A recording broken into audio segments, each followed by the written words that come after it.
how many cats got adopted today? I think we're up to 8. Yeah. I have a full-time job, and then this I volunteer for. Yeah. So, yeah. This is my. This is what my son affectionately refers to as the job I don't get paid for. Yeah. Sherry. Hi.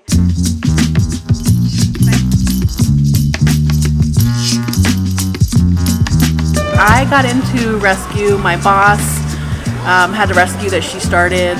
She's more primarily in Northern California. Then I decided to start volunteering with another rescue down here. And in 2020, me and a couple of friends, Amber and Sue Lynn, decided to start Smitten with the Kittens. So we've been around now about 6 years. And I'm the adoption event coordinator and the adoption coordinator as well. And I also foster. So.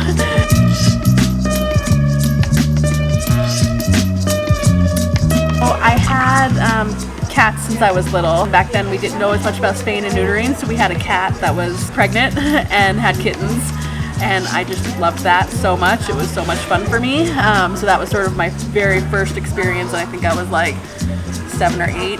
So when I got out on my own, one of the first things I did was get another cat. And since then, I don't think that I've ever been without a pet of some kind in my house. But I just love animals of all kinds so much. Snoopy. And this is Chowder. Good morning. Good morning, Chow. This is Nina. She gets a little overexcited. Them up when they were like 4 weeks old. I love you forever, okay? I know. Oh, are you guys ready? Hey, baby, you ready to go home? Hey, where am I going?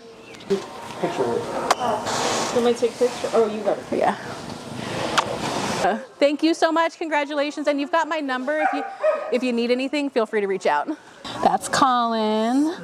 And that's Benedict looking out the window over there. He's my baby. Oh. Baby Benny at my house. I believe I have already talked, because I have my boy cat who's like I call him my soul cat, and I have talked to him about maybe if we want to keep baby Benny, and just whenever we have available fosters, that's the hardest thing. Yeah, that's the biggest challenge. We keep all of our kittens that are under 6 months in foster homes, and the main job of the foster is to give them a loving place to grow up.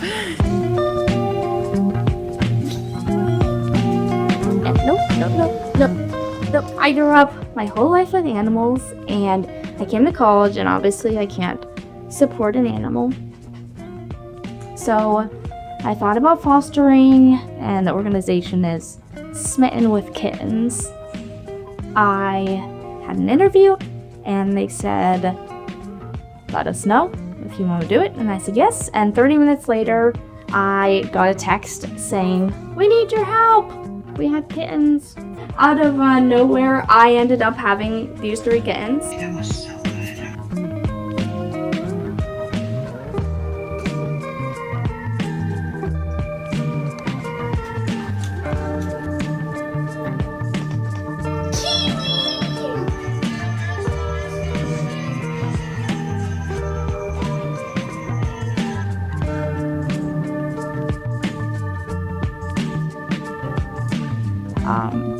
I've been in close contact with Sherry, and she's been super helpful, always been texting me and reaching out and asking for pictures and asking what I need. And we really try to nurture our volunteers and our fosters and our adopters, making sure that everybody feels really supported. I always try with our adopters to say, hey, even though you adopted and we're not technically in charge of these kittens anymore, I'm always here for you, reach out if you have any questions or concerns, and always send updates. I know. Got my number. Feel free to call or text if you have any questions, if you need anything.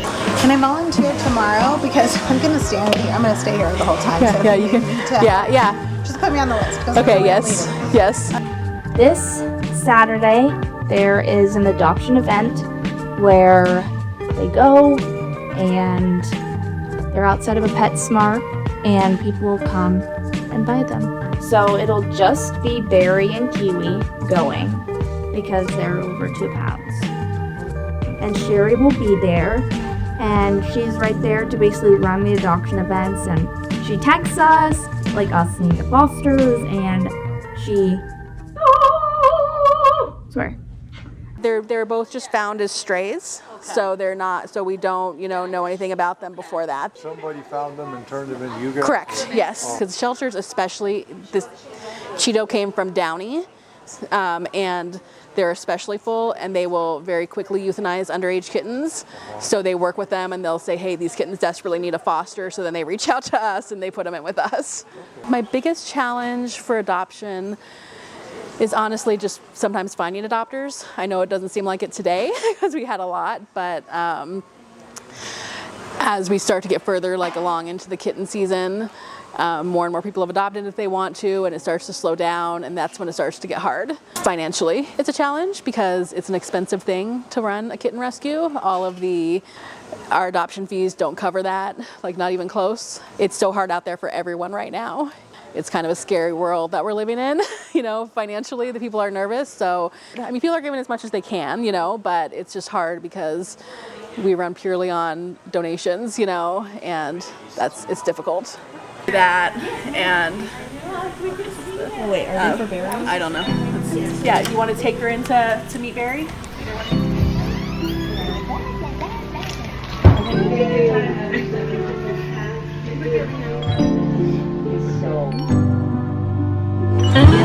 Why do I do what I do?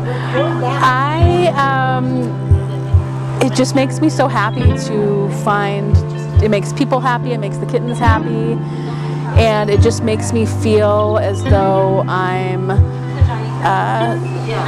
part of something good. I guess that's the best way to say it. When I first started, I, had never really volunteered for anything and was really looking for something to, just partially actually, I was also looking for an activity for my son to do, that would keep him busy, but just a way of giving back. And that's probably the biggest thing. Nothing makes me happier than putting a kitten in somebody's arms and seeing how happy they were, So that's why.